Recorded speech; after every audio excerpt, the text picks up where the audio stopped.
When I was in high school, my 11th grade English teacher posed our class this question that I've never forgotten. The question was this: would you rather have a meaningful life with little happiness or a happy life lacking meaning? Obviously, this is a really nuanced question that you could probably come up with a variety of intelligent interpretations of. A lot of kids in my class, including me, struggled because meaning and happiness often go hand in hand. Per our teacher's question, though, we had to choose just one. At the time, I thought the answer was pretty obvious. If I could guarantee that my life would be happy, that would absolutely be the route I would choose.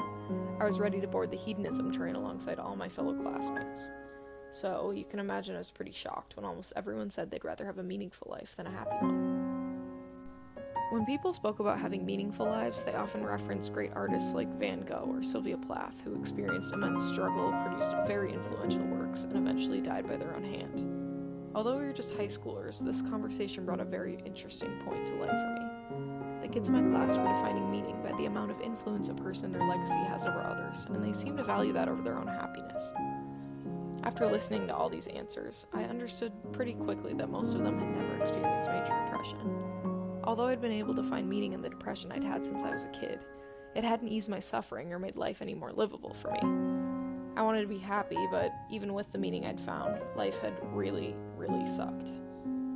I was recently reflecting on that conversation, and I realized that it happened like 5 years ago, which is crazy because I've struggled with my mental health on and off for a lot longer than that.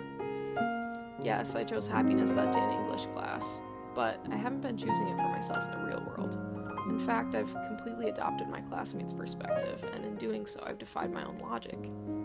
I've avoided taking mental health medication because I believed I should be able to solve my own problems, that my struggles in fixing myself naturally will better equip me to help others as a psychologist in the future. Something that's recently occurred to me, though, is that pursuing this meaningful endeavor might not actually be worth it. In fact, it might actually be kind of stupid. I've completely disregarded my own opinion from 11th grade English class, and I've resigned myself to years of inner turmoil and suffering because I want to be known as the one who figured it out. In other words, I've been pursuing meaning and influence over happiness, and I'm finally done. I am going to take the easy way out. Unfortunately for me, taking the easy way out has actually been really difficult. It's been hard for me to accept the help that I need, because how can I ever be a successful psychologist if I couldn't even help myself? Thoughts like this are really hard to deal with, but I've realized that waking up every day scared of my own shadow is even harder. I'm done making myself into the tortured heroine of a tragedy of my own creation. My prioritization of meaning over happiness has gotten in the way of my recovery, and I can't help anyone else if I don't save myself first. I finally started an SSRI a few weeks ago, and maybe it's the meds talking, but for the first time in a while I have hope that things will permanently change for the better. In taking my meds and listening to my high school self, I hope that I can realign my values to support my own happiness. I don't want to feel the need to impress anyone through struggle anymore. I just want to be, and I hope eventually I'll learn to derive meaning from that instead. Here's to better days, better nights, and hopefully a lot more happiness. And what do you think about Pride and Prejudice by Jane Austen?